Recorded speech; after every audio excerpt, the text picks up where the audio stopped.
Hamas menyatakan kesiapannya untuk menarik diri sepenuhnya dari pemerintahan di jalur Gaza. Selain itu, Hamas juga siap terlibat secara positif dan konstruktif dalam fase kedua rencana untuk mengakhiri perang di wilayah Gaza. Pernyataan tersebut disampaikan anggota Biro Politik Hamas Bassem Naim pada Jumat 9 Januari 2026.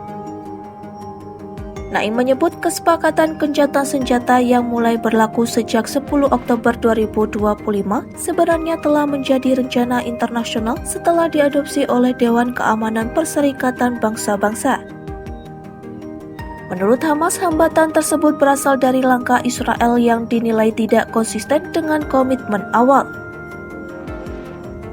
Dalam pernyataannya, Naim menuding Perdana Menteri Israel Benyamin Netanyahu telah mengingkari kesepakatan dan secara sengaja meningkatkan eskalasi keamanan. Hamas menyebut tujuan Israel adalah untuk membuka jalan kembali ke perang sekaligus menyelamatkan masa depan politik Netanyahu yang terancam di dalam negeri. Hamas juga menyoroti serangan-serangan Israel yang terus berlangsung setelah pengumuman gencatan senjata. Serangan itu disebut telah menyebabkan ratusan korban jiwa.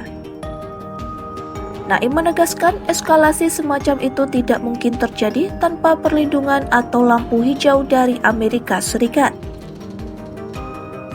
Di sisi lain, Hamas mengklaim telah memenuhi seluruh kewajiban dalam kesepakatan gencatan senjata. Menurut Naim, komitmen tersebut telah diakui oleh para mediator termasuk Amerika Serikat sendiri. Hamas juga menyatakan dukungan terhadap pembentukan Badan Palestina yang sepenuhnya berwenang untuk mengelola Gaza pasca perang. Menurut Naim, langkah ini menjadi bagian dari upaya menciptakan stabilitas jangka panjang.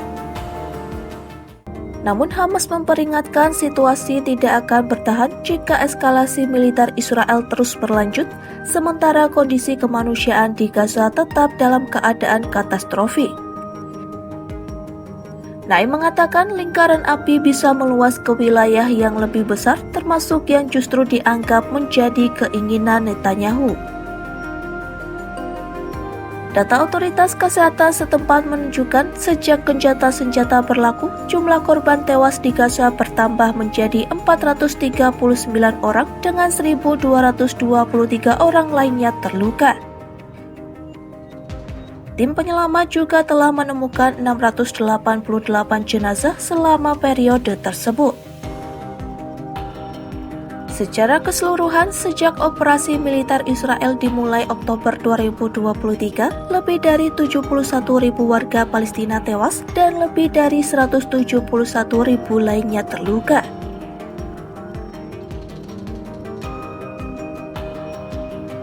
Sementara itu, di tengah upaya fase kedua gencatan senjata, militer Israel masih terus menyerang wilayah Gaza.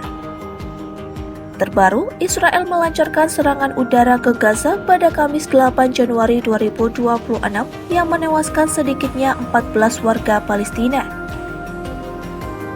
Pasukan Pertahanan Israel atau IDF mengklaim serangan itu turut menewaskan 2 anggota senior Hamas. Menurut Israel, serangan itu dilakukan menyusul peluncuran roket yang menyasar tempat pasukan Israel beroperasi di Gaza. Otoritas Kesehatan Gaza melaporkan korban tewas termasuk 5 anak-anak, sementara 17 warga lainnya terluka akibat serangan tersebut. Serangan Israel juga terjadi di kamp pengungsi Nuseirat di Gaza Tengah yang menghantam sebuah gedung apartemen sehingga menyebabkan kerusakan besar dan melukai beberapa orang. Sementara di Gaza Selatan, serangan udara Israel turut merusak tenda-tenda pengungsi dan menyebabkan 2 warga Palestina tewas.